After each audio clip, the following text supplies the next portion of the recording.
कितने श्रम की बात है कि सारी चीजों के रेट बढ़ रहे हैं, लेकिन जो जमीन है उसके रेट आप 1 रुपया भी नहीं बढ़ा रहे। 6 साल हो गए। तो हमें इसमें पुरजोर जोर लगाना है। मैं तो कहता हूं, मैंने बार बार पहले भी निवेदन किया था कि जितने भी हमारे नए गांव हैं, क्योंकि ये केवल पल्ला का मामला नहीं है, पल्ला इसमें बड़ी भूमिका में है। ये एक अच्छी बात है, हम इन्हें बधाई देते हैं और इनका साधुवाद करते हैं इस बात के लिए कि पल्ला ने कम से कम इस आवाज को उठाने का काम किया। वैसे तो और कई गांव है, कठेड़ा है, मनीष भाई भी है, लेकिन चिठेड़ा भी है, सारे कम से कम 5-6 गांव तो इसमें लगे हुए हैं, लेकिन और 60-70 गांव जो आ गए हैं, हमें उनमें भी जाना चाहिए। और सुनील भाई, हम आपको आश्वस्त कर देना चाहते हैं कि जहां भी आप हमारी ड्यूटी लगाओगे, जहां के लिए भी आप ये कहोगे कि आप इन 6 गांवों में या 10 गांवों में जाओगे और इस मैसेज को पहुंचाने का काम करोगे कि भैया आपकी लुटाई हो रही है, इस लुटाई को रोकने के लिए हमें नए कानून को लागू करवाने की जरूरत है, तो हम जाएंगे, हम उन लोगों को समझाएंगे, उनसे निवेदन करेंगे। जो लोग नहीं समझ पा रहे हैं उनसे चारपाई पे बैठ करके बात करेंगे कि भैया आखिरकार क्या समस्या है कि जो आप नहीं घर से निकलना चाहते। लेकिन हमारे इस क्षेत्र में जब भी मौका आया है, बार बार इतिहास रचे हैं, नए इतिहास रचे हैं। आपका आंदोलन भी कदम दर कदम उस तरफ बढ़ रहा है। इसमें मायूस होने की बिल्कुल बात नहीं है, क्योंकि आपको हो सकता है कि लग रहा हो कि भाई ये तो शांति से बैठे हैं, लेकिन वो शांति से बैठे नहीं है, उनके अंदर बहुत खलबली है, बहुत बेचैनी है। हमारा एक प्रतिनिधि मंडल परसों सीईओ से मिला था, उसने भी ये बात रखी थी कि जी ये जो धरना प्रदर्शन हो रहा है, ये माफी एक साथ ना जाए, 10-10 चले जाए, 5-5 चले जाए, आगे बैठे रहे सारी। हमें नए कानून का लाभ मिले जो कि संविधान में शक्ति है, उसी के तहत संसद ने कानून बनाया, दोनों सदनों से पास हुआ, लोकसभा से भी, राज्यसभा से भी। उसके बाद राष्ट्रपति महोदय ने उस पर मोहर लगाई। पूरे देश में 1 जनवरी 2014 से कानून लागू है, लेकिन उस कानून को बाईपास किया जा रहा है, उसके लाभ हमें नहीं दिए जा रहे हैं, हमारा शोषण किया जा रहा है, बिल्डर्स को लाइसेंस दे दिया जाता है, उनके लिए भी वही शर्तें तय है। कानून में जो लाभ हैं उनको देने पड़ेंगे।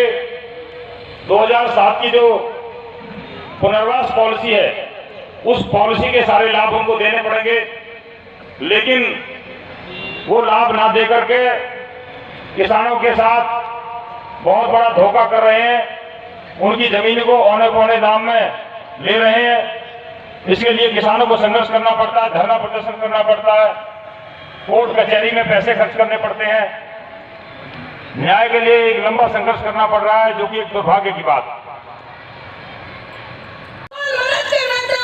बीजेपी का नेता नहीं कर रहा था मेरे भैया, अगर वो कर लिया किसी ने भी, मेरे किसान सभा ने, मेरे सारे, मैं नहीं बड़ी बात कहना चाहती, हम लोगों ने सब मिलकर मदद करी उनकी, सब हाथ जोड़े हम लोगों ने, मेरे भाइयों मत जाओ। अरे भाई, उस सरकार ने कही, जिसने हमसे कहा, डेयरी पटरी वालों को सबको कहा, धोखा दिया हमें, 1000 रुपए देंगे। अरे भाइयों, आप एक बात जान लीजिए, 1000 रुपए कोई अकाउंटों में नहीं आया, कोई 10,000 रुपए अकाउंटों में नहीं आया। हम लोगों को कैद कर दिया घरों में और सीएम अकाउंट खोल के एक तरफ रख दिया। जिसकी जमा पूंजी आती गई, उस खाते के अंदर हमसे लूट लूट के अपने खजाने भरते गए, हम मजदूरों को एक पैसा नहीं दिया। हमारे किसान भाइयों को घरों में कैद कर दिया। अपनी नर्मी जो नीति बनाई है 3 कानून की, वो 3 कानून लिखते रहे, हमें पता भी नहीं चला कि आज हमारे साथ क्या हो रहा है। इन्होंने कहा भाई दिए जला लो, रोशनी आएगी। अरे भाई, किस चीज के दिए जल रहे थे वो उस दिनों में? तो दिए नहीं थे। हमारे सामने जो समस्या आई थी उसका वो हमारा वो कर रहे थे, नहीं, अंधेरा आने वाला है हमारी जिंदगी में। जो घंटियां हमसे बजवाई वो घंटी नहीं थी मेरे भाइयों, आप सब समझ लीजिए। उन्होंने ऐलान कर दिया था कि हर किसान भाई के हाथ एक माइक आएगा, क्योंकि वो घंटी नहीं थी, हमारे माइक थे।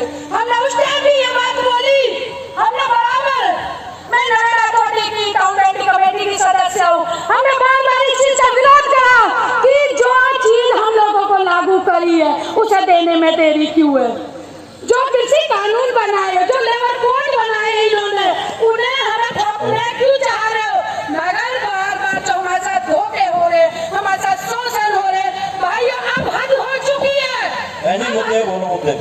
अब हद हो चुकी है। तो मैं सभी साथियों से हाथ जोड़कर निवेदन करती हूँ और मां शक्ति से बहुत बहुत धन्यवाद करती हूँ कि सभी नवेड़ा अथॉरिटी पहुँच के भारी मात्रा में घेरा करें, क्योंकि नवेड़ा अथॉरिटी को, ग्रेटर नवेड़ा अथॉरिटी को पता चल चुका है कि किसान सभा में क्या शक्ति है और मजदूर हमेशा साथ है। इनकलाब, इनकलाब, मातृशक्ति, मातृशक्ति। तो साथियों, इन तमाम मुद्दों को लेकर के रोजगार का जो सवाल है, इन तमाम मुद्दों को जो जोड़ करके जो आंदोलन चल रहा है और जिस मुद्दे पे महापंचायत हो रही है, उन तमाम मुद्दों का मजदूर संगठन CITU की ओर से हम समर्थन करते हैं, आपके आंदोलन का समर्थन करते हैं और इस पंचायत में जो भी निर्णय लिया जाएगा, हमारा संगठन मजबूती के साथ उस निर्णय के साथ खड़ा होगा और आपके आंदोलन में मजबूती के साथ भागीदारी निभाएगा। और मजदूर और किसान एकता आज जो है पूरे देश में बनी है, क्योंकि सबसे ज्यादा जो हमला है आज मजदूर और किसान के ऊपर है और यही कारण है कि मजदूर और किसान पूरे देश के अंदर संगठित होकर के लड़ रहा है। ग्रेटर नोएडा के अंदर भी, पूरे जिले के अंदर मजदूर और किसान मिलकर के जो मूलभूत हमारे सवाल है, ज्वलंत हमारे मुद्दे हैं, इन मुद्दों को हम आंदोलन को आगे बढ़ाएंगे और इन मुद्दों का समाधान कराएंगे। और जब तक हमारी मांगों का समाधान नहीं होगा, हमारा संघर्ष जारी रहेगा। इंकलाब जिंदाबाद। साथी नारे लगवा दे दो चार। इंकलाब जिंदाबाद, मजदूर किसान एकता जिंदाबाद। भूमि अधिग्रहण कानून का लाभ देना होगा, जमीन का उचित मुआवजा देना होगा, आबादियों की समस्या का समाधान करना होगा, युवाओं के लिए रोजगार की व्यवस्था करनी होगी, क्षेत्र में स्वास्थ्य की व्यवस्था करनी होगी, स्वास्थ्य शिक्षा की व्यवस्था करनी होगी। इंकलाब जिंदाबाद, किसान एकता जिंदाबाद, हमारा संघर्ष जिंदाबाद। धन्यवाद साथियों। जिस भूमि अधिग्रहण कानून को बनवाने में अग्रणी भूमिका निभाई, उसी क्षेत्र को उस कानून का लाभ देने से वंचित किया जा रहा है। कहने को हम शहरी क्षेत्र है, लेकिन शहरी क्षेत्र में जो मूलभूत सुविधाएं मिलनी चाहिए, वो कोई भी मूलभूत सुविधाएं हमारे इन गांवों में नहीं मिल रही है। सिर्फ हमें लाभ से वंचित करने के लिए हमें शहरी क्षेत्र का दर्जा दे दिया गया, हमारा नेतृत्व हमसे छीन लिया गया, पंचायतों का लड़ने का अधिकार छीन लिया गया,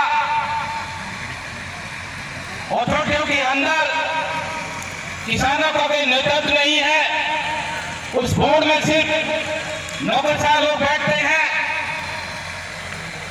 तो क्षेत्र का प्रतिनिधित्व कहां होगा? और विधायक और सांसदों की बात तो हमारे कई साथी बोल चुके हैं।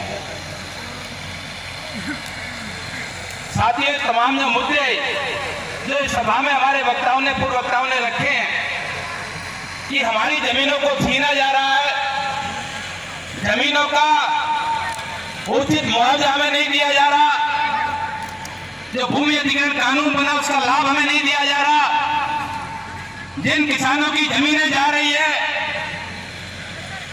उन किसान परिवारों को रोजगार की व्यवस्था नहीं की जा रही, उनके बच्चों के स्वास्थ्य की व्यवस्था नहीं की जा रही, मूलभूत सुविधाएं उनको नहीं दी जा रही।